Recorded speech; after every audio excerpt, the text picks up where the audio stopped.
listening. Go on. It's a blend of gorgeous waters, nature, entertainment, and culture. Sauvignon Blanc and a Sauvignon Viognier. A taste of the Bahamas, Cuba, and Florida combined creates this tropical paradise known as the Conch Republic. It's sunrise in Key West. We traded the truck for a moped.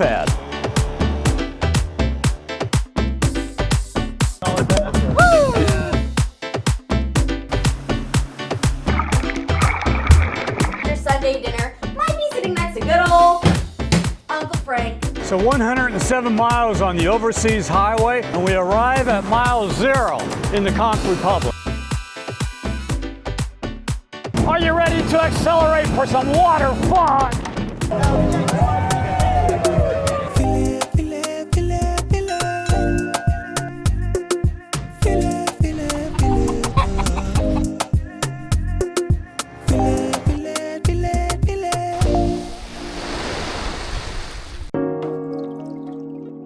In this Florida Keys series, we started with Key Largo, then in part 2 was Isla Mirada.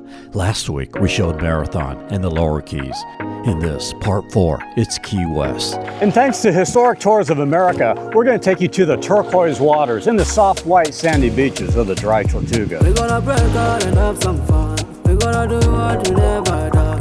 Oh yeah, yeah. We'll show a variety of ways to experience Key West. We'll take you jet skiing 28 miles around Key West with Ferry Watersports. Go snorkeling with Honest Eco Tours. Do a sunset wine and cheese tour with Danger Charters. Go parasailing. Do a helicopter tour to the back country. Show the beaches of Key West, including Fort Zachary Taylor. Take you on a ghost and gravestone tour. They got caught in a terrible storm. We're going to see some cats with 6 toes on their paws. We'll give tips on lodging as we show a vacation rental, 3 hotels, and a couple resorts for all budget levels. Take you down Duval Street. Show 7 eateries and bars. We film travel promos across the U.S., but in winter and spring, focus on Florida. Next, we go to Florida's first coast, St. Augustine. And after that, the Bahamas. Nassau, Bahamas. Another day in paradise. If you like our content, subscribe, click the bell to see all that. And if you want to hire us to feature your travel-related business, contact me at info@tampaaerialmedia.com. We upload previews and raw footage for members. That, as well as super chats, are greatly appreciated. Helps to cover the cost of filming. And now, it's the Conch Republic.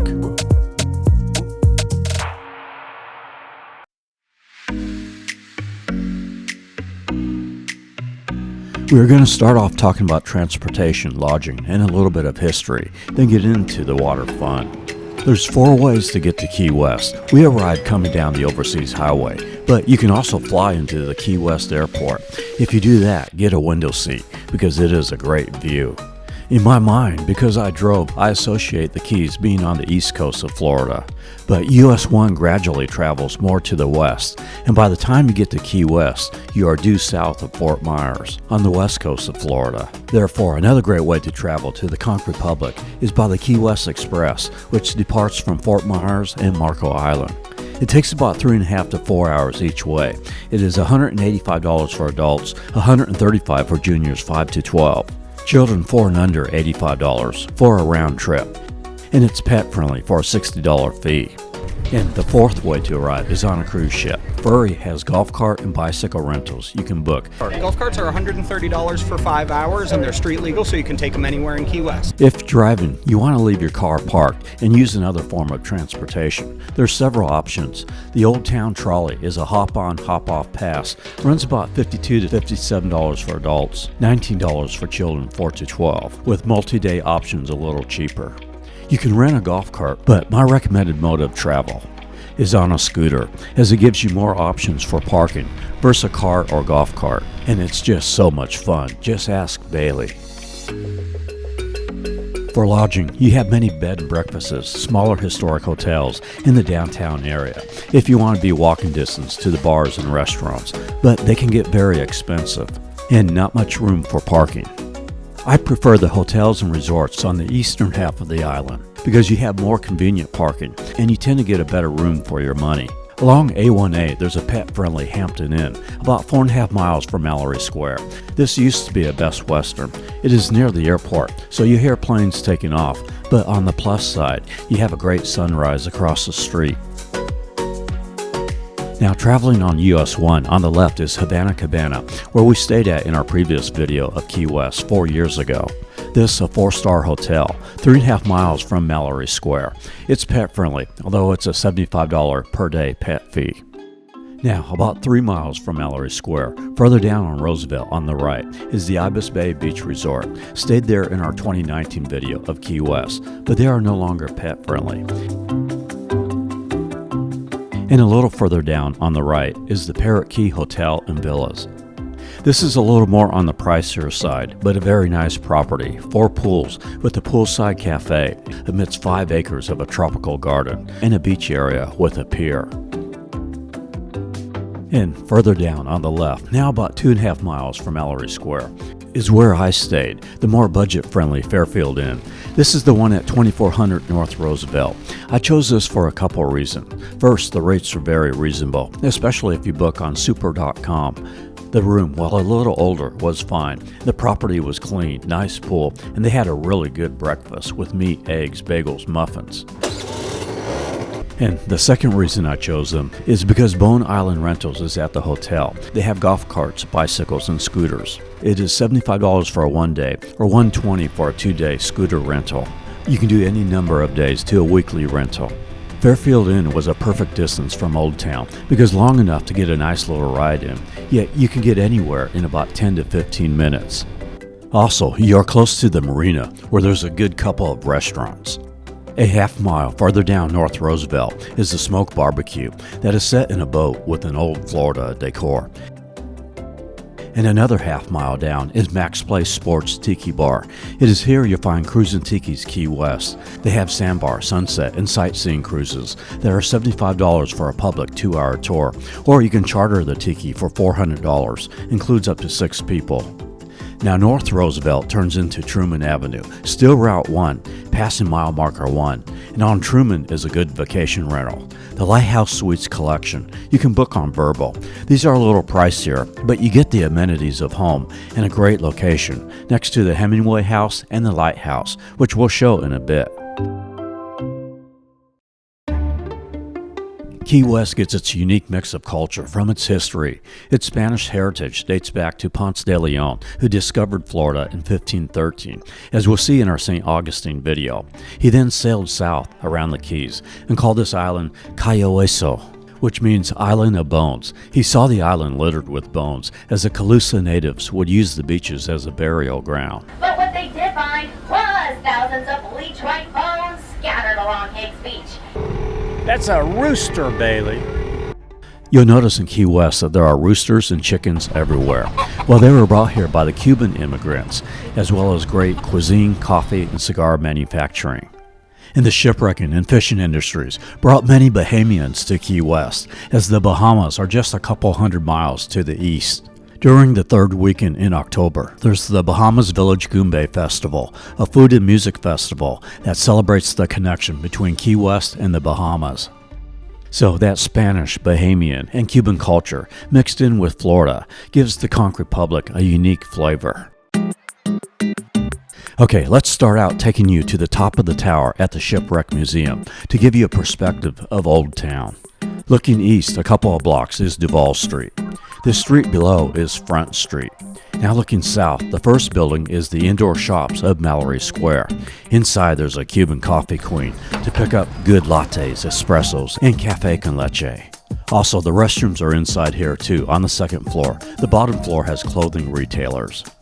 This red building is the former Customs House, a landmark of Key West since 1891, when Key West was Florida's largest city in population. This building is now the Key West Art Museum, with 2 floors of exhibits. Next to the museum is the Opal Key Resort and Marina, which is where the cruise port is, where we're going to take a jet ski tour. Looking west is Sunset Key, only accessible by boat. You can stay in the Sunset Key Villas with 40 guest cottages. There's regular ferries that will shuttle you back and forth.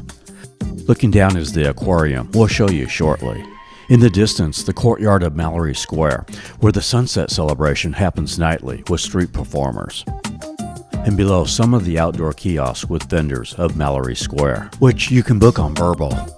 This shipwreck museum is $17 for adults, $8.50 for children 4 through 12. And if you do the Ghost and Gravestone Tour, they take you inside this museum at nighttime and tell you some haunting stories. They saw a young man with long arms and legs laying face down in a pool of his own blood with a self-inflicted gunshot wound. It is $36 for a 1-hour tour. It is now a lovely Airbnb. This Opal Key resort has a nice tropical courtyard amidst palm trees with a large pool and hot tub. Danger Charters is also here. This is a sail and snorkel tour going out. We'll take you on the sunset tour later, but for now, we are doing a Ferry jet ski tour. Now, Ferry also has parasailing and a 3-hour snorkel tour where they go to 2 living coral reefs. They include all the snorkel gear, and if you don't want to dive in the water, you can do their 2-hour glass bottom boat tour to see the coral reefs. And they also have a sunset cruise aboard a 65-foot catamaran with live music, drinks, and appetizers. There are 3 different locations to do their jet ski tour. We're coming out of the marina here, next to the cruise port. Starting out in the Gulf, you can see the clear, colorful waters. It is $140 plus taxes per jet ski if you use their discount code FURRY online. The jet ski can accommodate up to 3 riders, not to exceed 460 pounds. I would recommend to do this first before any of your other excursions because it gives you a perspective of the island as you go completely around Key West, 28 miles. We cross under the Overseas Highway on the Boca Chica Channel, now in the Atlantic Ocean. At Boca Chica Sandbar, there's an opportunity to get into the water. We'll come back here again with Honest Eco Tours.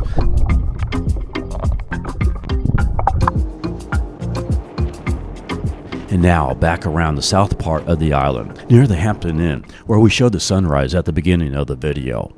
This is the Fort East Martello Museum, a Civil War fort. Passing by Smathers Beach and the Night Pier, and the Southernmost Resort, which is where the southernmost point is temporarily located at. We'll talk more about that later. And a look at Fort Zachary Taylor Beach, which we'll also take you to later. And we end our tour back at the cruise port at the Opal Key Marina. Key West in the 1890s became the largest city in Florida, but at the time was really only accessible by boat or horse.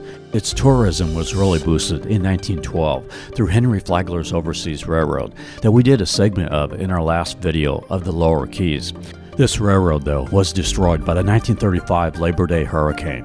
However, 3 years later, the Overseas Highway was built, and tourism has been strong since. You can see more on that, as well as the Spanish pirates and merchant ships, at the Rails to Sails Museum, which is about a half-mile walk from the cruise port. It is $9.50 for adults or $4.75 for children. Now, this museum is included with the Old Town Trolley Pass. Earlier in the same year of that hurricane, in January of 1935, Key West's first tourist attraction opened, the Key West Aquarium. This was the first open-air aquarium in the U.S., but the Labor Day hurricane that destroyed the railroad also closed this aquarium. But it reopened in the 1940s, and with many improvements throughout the years, today has some amazing exhibits, like the Atlantic shores, jellyfish, a stingray tank, a shark lagoon with shark feedings at 11, 1, 3, and 4:30. As someone who's been to many aquariums, I would say this has some of the most colorful and unique fish I've seen.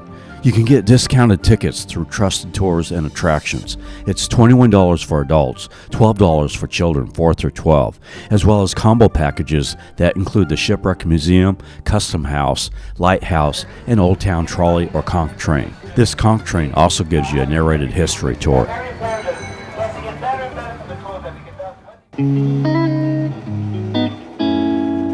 Before dining around Mallory Square, want to mention 3 restaurants. There's Salty Frogs, a colorful, open-air, beach-style bar and grill for burgers and seafood. I ran into followers, the Dolphin family, visiting from Louisiana. So how's the food at Salty Frogs? Tell you what, it's delicious. It's fantastic. We'll see them again later at the southernmost point. And there's Yummy Crab for Cajun boiled seafood, with a second-floor deck overlooking Mallory Square.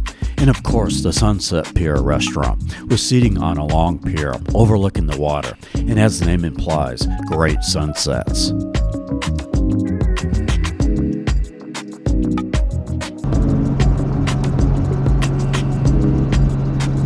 Another historic moment in Key West was in 1927 when a Pan American Airlines flight took off from this airport and was the first international flight. It flew from Key West to Cuba, not a passenger flight, but a flight to deliver mail. I'm on a tour here with Key West helicopters. You can do a 10-minute tour for $115 per person that flies around the island. They also have a 20-minute eco tour for $209. I'm doing the 30-minute Ultimate Island Tour, which is $309 per person. This takes you to the shallow waters of the backcountry. Totally worth it. There's tours that are even longer, but I think 20 to 30 minutes is pretty good. We'll come back to more footage of this flight as we show the beaches of Key West.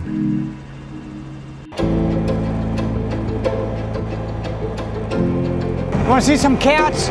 We're going to see some cats with 6 toes on their paws.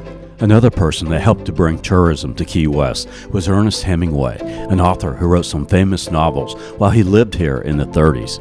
He was given a cat who had 6 toes on its paws. Today, you can still visit the Hemingway home and see some of the descendants of that original cat. Bailey was sure intrigued by them, as they were of Bailey too. It is $16 for adults, $6 for children 6 through 12. 5 and under are free. Includes a guided 20 to 30 minute tour, which starts every 15 minutes. They do accept credit cards now. And across the street is the Key West Lighthouse. So this is not the original lighthouse on Key West. The first one was destroyed in 1847 by a hurricane. And that is why this one sits a little bit inland to make it more resistant to the hurricanes and the storms. And this one also sits a little bit higher up. It is 88 steps to the observation platform. You can see the entire island from here, about 7 to 8 miles out to sea. There's the cruise port there in the distance. It is $17 for adults, $9 for children 7 to 18. Those under 7 and active military are free. Also on the grounds, a museum where you can see what life was like for a lighthouse keeper in the days before electricity. There's a couple of good restaurants near the lighthouse. A block away is Duffy's Steak and Lobster House, a long-time, highly rated restaurant. And across the street from the Hemingway home, the Moondog Cafe and Bakery. Also, a half mile up Whitehead Street is Mile Zero to take a selfie. There's a gift shop art store here to pick up any Mile Zero souvenirs you might want. Now on Duval Street. Streets are a little empty as this is mid-October, just before it gets a little busier at the end of October. We'll show you more of the restaurants later here in the evening, but for now, we are headed to one of Ernest Hemingway's regular hangouts, Sloppy Joe's.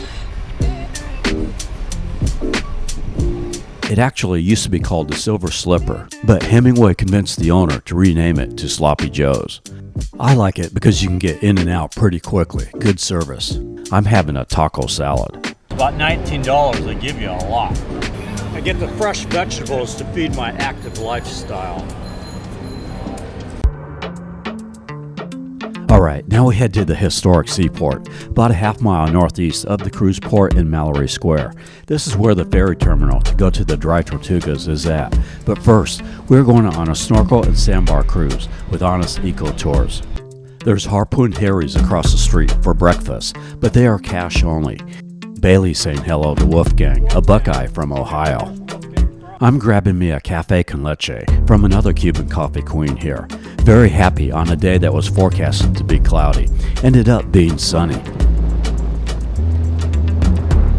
Dogs are generally not allowed, but I'd call them as they have a captain that sometimes brings his dog. Of course, service animals are okay.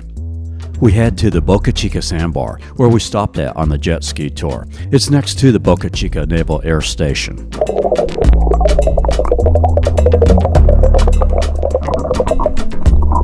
Now, Boca Chica Naval Station is a training facility for navigation with pilots. If you look on Google Maps, you'll see the runways look like a star. They go in all different directions.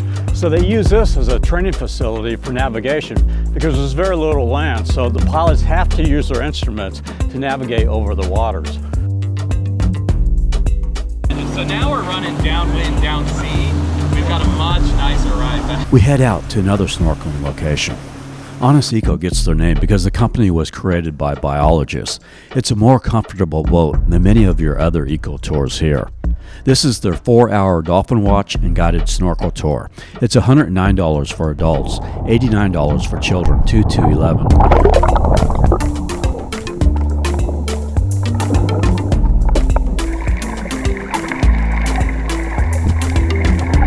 They also have kayaking snorkel tours and a sunset sail. I'd highly recommend Honest Eco. The crew, Captain Chase and Sam, were great, made it fun. They provide the snorkel gear, so you just have to bring the suntan lotion. This is Man of War Harbor, where a lot of the locals anchor their boats next to the Fleming Key.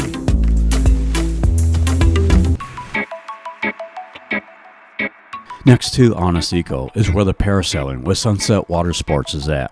You can also do this at Smathers Beach. With Sunset Watersports, it's $60 per parasailer, and an observer can ride along for $30. It's a 1-hour trip, and you get 10 to 12 minutes of flight time. I like flying out of this location with Sunset Watersports or from the Opal Key Marina with Ferry because you fly near Sunset Key. Requesting permission to land. 30 seconds until touchdown. Landing gear now down and locked, pulling the drag shoe. Nose gear touchdown.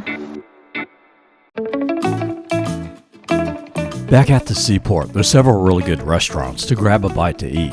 There's the Schooner Wharf Bar, a long-time popular open-air hangout. The Half Shell Raw Bar, a casual fish house. The Conch Republic Seafood Company with Caribbean-style eats.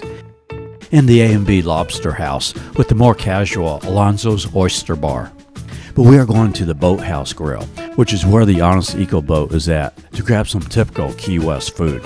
The key lime pie first came to us by Christopher Columbus, not his first voyage, but his second voyage in 1493. He brought the key lime trees to Haiti, and then in the 1800s, the Haitians and Bahamians migrated to Florida. It was later in the 1800s, about 1890, that they started making this delicious key lime pie.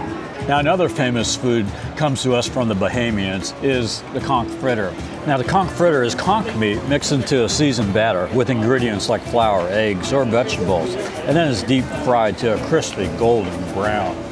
And some of the Bahamas culinary practices are also in Key West, which is another reason why it makes Key West a very tasty destination. Now, there are several creative ways to have key lime pie, so we head to Duval Street, to another Key West tradition.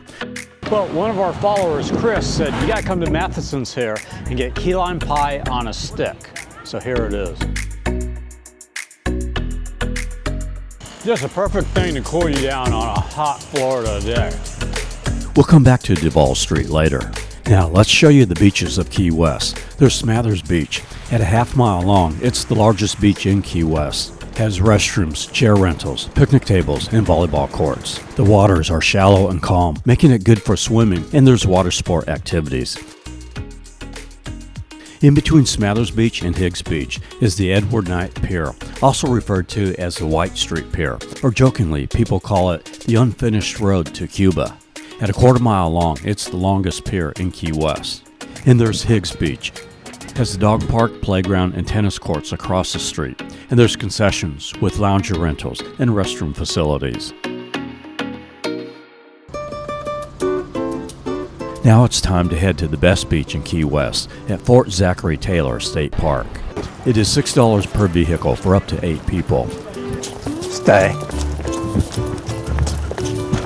During the Civil War, Key West was the only city in the South that was part of the Union, and Fort Zachary Taylor, as well as Fort Jefferson and the Dry Tortugas, were used by the Union to block the Confederacy from importing and exporting goods through Florida ports. You can take a guided tour with a ranger here at 11 a.m. The ocean here has a nice turquoise color to it on a sunny day, as you saw the color when we were out on the jet ski. And speaking of, you can see a jet ski tour there in the distance. The beaches around Key West are made up of rock and coral. Here though, they did recently re-nourish this beach, so it's better than it used to be, but you still might want to wear shoes. You'll find lots of wildlife, from birds on the beach That's an iguana. Stay. to iguanas around the fort. I think I saw about 4 of them. There's 3 of them. Stay. There's the Cayo Hueso Cafe here. You can rent loungers. 2 chairs and an umbrella is about $39. And there's plenty of shaded picnic areas, which is nice on a hot day. Ran into Chris and Megan from Texas. My Kurgo dog backpack allows Bailey to hang with me when I get adventurous, to bring a dog where they otherwise might not be able to go. And it's got great little pockets to keep all your stuff. Near this jetty is where the Atlantic Ocean meets the Gulf. This is, in my opinion, the best place to view the sunset, as you have tropical trees and you are closer to the sailboats and schooners. And it's not as crowded as Mallory Square. And a mile east of Fort Zachary Taylor is the most photographed spot in Key West, the southernmost point buoy. Now your GPS might guide you to the old location, which is a couple of blocks from where it is now. But that area is being repaired. It is now next to the southernmost house, which by the way you can book on Expedia. This is supposed to be a temporary location. Most of the locals like it better where it is because you have this nice little courtyard all along here. However, this is really not the southernmost point because you have a pier right there. Right here is really the southernmost point. This is the Dolphin family enjoying one of the great spots for sunset here on Key West. All those people are lined up for the southernmost point, but the Dolphin family is south of that. It's right here. Yeah. And across the street is the Southernmost GuestHouse. You can book at booking.com. This also has the Southernmost bar, and they have a little stand near the buoy, after or before you get your selfie.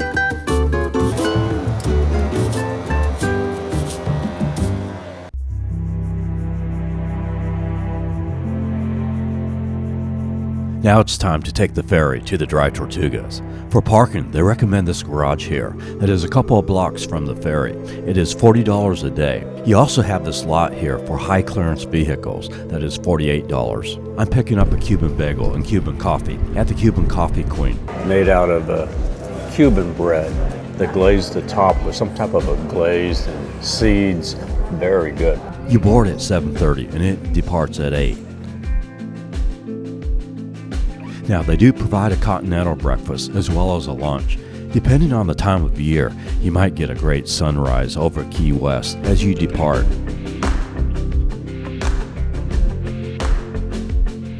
They do a little narration as you travel around Key West before heading out into the Gulf.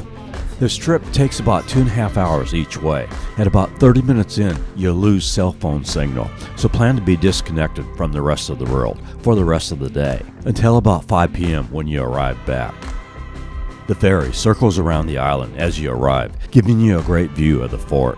It is $250 for adults and $195 for children 4 to 16. Under 4 are free. Now that includes the National Park Pass, so if you already have a park pass, you can deduct $15. There is also a seaplane you can take too, but it is a lot more expensive at $494, and you only get 2.5 hours on the island, whereas on the ferry you get over 4 hours. With the seaplane, you can do their full-day excursion, but that is $868, so the ferry is much more economical. The ferry also includes snorkeling equipment. On this day, they were using the Key West Express boat, but you normally ride the Yankee Clipper 3. They are building a new boat, slightly larger, the Yankee Clipper 4, that will be available in 2026. Your ticket also includes a 45-minute guided tour of the fort. This fort began construction in 1846, but was never fully completed, although it did play a major role in the Civil War by the Union to block Confederate ships from entering the Gulf. This fort also held Dr. Samuel Mudd for conspiracy to the assassination of Abraham Lincoln, as John Wilkes Booth, after killing Lincoln, fled to Mudd's home. This moat wall around the fort is damaged due to several hurricanes. However, it is being repaired and expected to reopen in the fall of 2026. This is Garden Key. There are 6 other islands of the Dry Tortugas. You'll see a lighthouse in the distance on another island as you arrive. And in the distance there is Bush Key, which you can walk out to unless it is nesting season, which it was on this day. The walk to Bush Key can be a little rocky, so you'll want to wear closed-toed shoes if it is not nesting season. Now, dogs are allowed on Garden Key. The website though says they are not allowed in the fort, although the park ranger said it was fine to bring her into the fort. This ferry does allow service animals, whereas the seaplane does not. The sand on the beach on the east side is soft and smooth, and on the side where the ferry is docked, there's some coral. You see birds here that you just don't see on the mainland of Florida, like the albatross. They spend most of their lives at sea, only returning to remote islands to breed.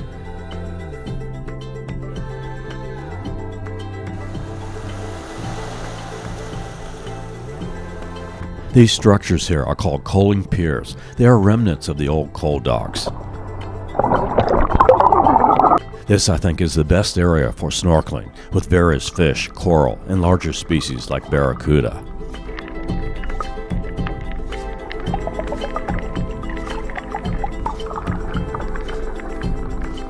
Water, and they have these lemon iced tea drinks. The 4 hours goes by pretty quick when you factor in a tour of the fort, lunch, snorkeling, and exploring. You can also rent a kayak in Key West and have it transported to Garden Key by the ferry. Yeah, staff has just been absolutely tremendous, and they do everything they can to make your stay on the Dry Tortugas a really enjoyable adventure. Now it's time to head back to Key West. Many thanks to Stacy and Edward from South Carolina for buying me a pina colada, one of the many drinks and snacks you can get aboard the ferry. Grab a drink from the bar and enjoy that ride back to Key West.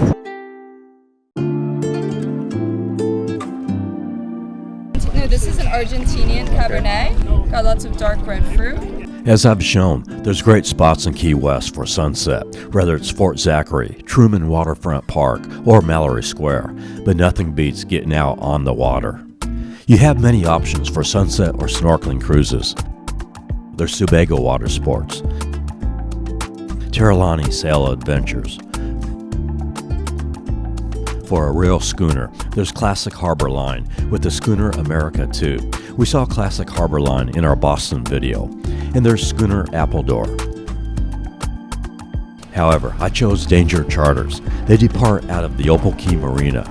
We board Danger's Prize, a 52-foot schooner, for the Sunset Wind and Wine Sail. To a California Chardonnay. This one's got your typical oaky, buttery characteristic. I think they should call this the 8 Wines and Charcuterie Board Sail. Want to call it that? Woo! Yeah. As through the course of the cruise, you taste 8 different quality wines, Nice Cabernet Sauvignon from Argentina. as well as a full array of hors d'oeuvres. Argentinian Cabernet. Never quit.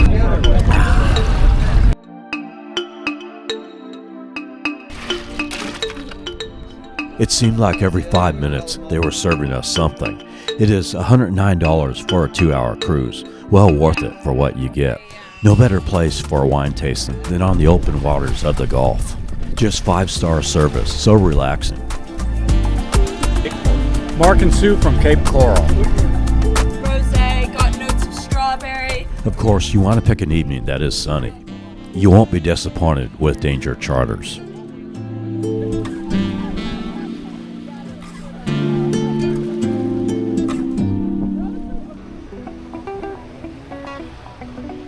We end our video on Duval Street, which runs 1 1/4 mile from the Atlantic Ocean to the Gulf, famous for its lively nightlife, and has a more relaxed vibe during the day with shopping and art galleries. You'll see that Key West has its own architectural style. It's a blend of Bahamian, Cuban, and Victorian designs. Makes this a nice area to dine in.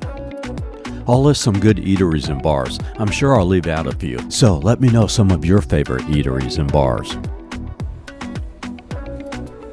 Next to the Old Strand Theater, now a Walgreens, there's Willie T's, a festive hangout for tropical drinks and Floridian-style menu. There's the Old Town Tavern, has a little courtyard next to the Casablanca Hotel. And the Hard Rock Cafe, with a high-energy vibe, really lights up at night. Inside they have a collection of rock and roll memorabilia. For a more quiet, intimate setting, there's the Grand Cafe in a Victorian mansion with a garden and porch, serves American fare with a broad wine selection.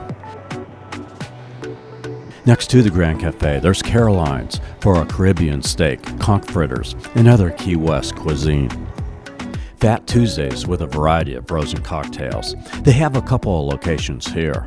Fogarty's with a large corner courtyard with local seafood and frozen drinks. The Sugar Shack for candies and ice cream. And next door, the Stinking Crawfish for Cajun seafood, crab legs, fried shrimp, and oysters. Irish Kevin's on the right, and across from Sloppy Joe's is Rick's, a happening night spot, has a lounge and dance club with live music. A block away from Duval, a good Thai restaurant with a covered patio. To support my active lifestyle, I've got to have my... So this is on the corner of Ann Street and Green Street, just a block away from Duval Street. There's also this Wandering Rooster food truck here to pick up something quick. Also a block from Duval on Eaton Street is the Key West Theater. Duval Street ends near Front Street, the center of Old Town, where you also have several shops and eateries. This is also where you board the trolley for the Ghost and Gravestone Tour, which we've already shown footage of, but just want to mention, this is a good way to get an entertaining tour around town at night. It is $36 for all ages. 2, 1.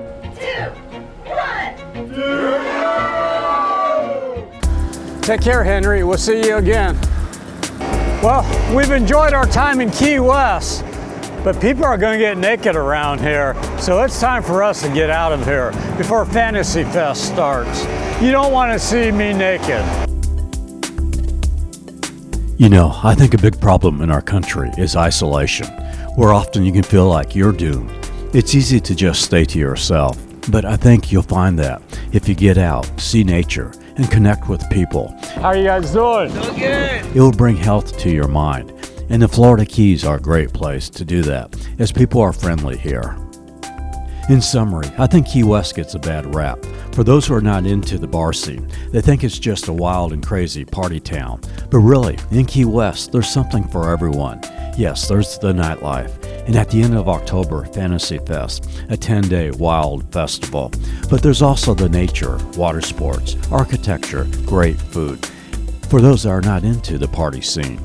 I'd love to hear your experiences in Key West and your thoughts about this video. Next, we go to Florida's first coast, the Fountain of Youth, St. Augustine, and next month, the Bahamas.